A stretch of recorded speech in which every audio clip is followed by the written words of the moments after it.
So now we're going to move over to the agency brand and consulting panel.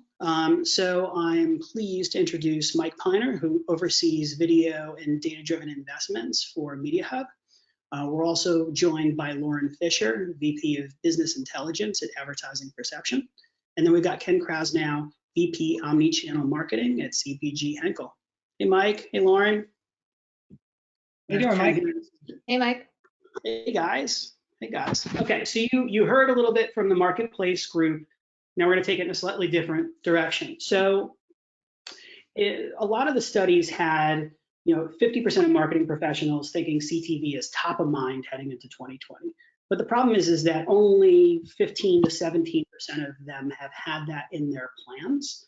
And so the first question, obviously the world's changed a bit, but heading into the year, why do you think that there's so much of that gap? And why don't we start with you, Lauren? Sure. So I think part of the problem is that there's still a lot of confusion about connected TV from an advertiser perspective.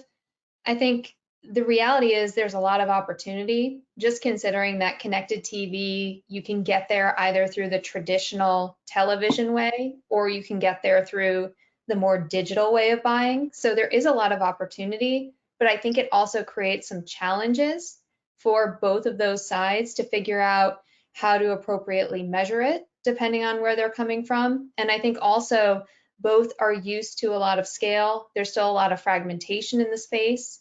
And so if you have advertisers who aren't as familiar, aren't really sure yet how to measure it, it's hard for them to justify some of the benefits in some instances, especially when you think about what the draw is. And the last panel really touched on a lot of those. It's the targeting, it's the addressability, it's the ability to reach some of these audiences that perhaps we can't reach through linear TV as much anymore. So I think those are some of the reasons that we're still seeing a good chunk of advertisers just being a little reluctant to dive in. Yeah. So Mike, how are you, consulting and giving guidance to these brands to get them, over that hump? Yeah, I would agree with a lot of what Lauren said. And I think one thing she touched on too is just like the education factor that is there and sort of educating advertisers, and having them drop some perceptions about it, particularly the lack of, ad-supported content and impressions that are available. And we're seeing that dramatically increase now. We always knew it was going to come, but we're seeing it dramatically increase. So I think that that's been, one of the major hesitation for a lot of advertisers is just simply the belief that there's a lack of ad-supported scale, particularly versus linear TV, right? And I think that this has accelerated this crisis for sure. It's also an incredibly fragmented ad marketplace, and there's several ways in, right? So I think that's incredibly confusing too.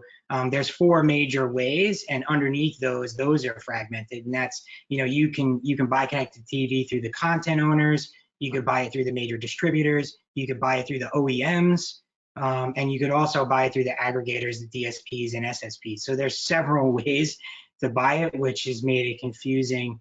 And I think, just a lack of, like Lauren said, standardized, TV-like measurement and transparency, which Darren touched on, down to the program level, right? TV advertisers, content is still really matters, and it matters to their brands, and not knowing like where your ads are running, not just at the app level, but down to the programs people are watching, I think it's part of the problem. But it's pretty ironic, right? That considering after a long day of Zoom calls, most of us sit down on the couch, stream content on Netflix, Amazon Prime, and Hulu through our Roku, Samsung, or Amazon Fire Sticks, yet we're not recommending it as part of our media plans enough. So, yeah. So I think that's here. Yeah, I mean, that's the irony. So Ken, we talked a little bit about sports on the last panel. 30% of brands plan to advertise in sports content, whether it's the NCAA tournament or NBA or MLB. So as a brand, how do you balance some of those planned investments and how do you apply them, really for the second half of the year? Well, yeah, I guess first of all, I think that the power of TV and all its incarnations to drive advertising impact is probably greater than ever.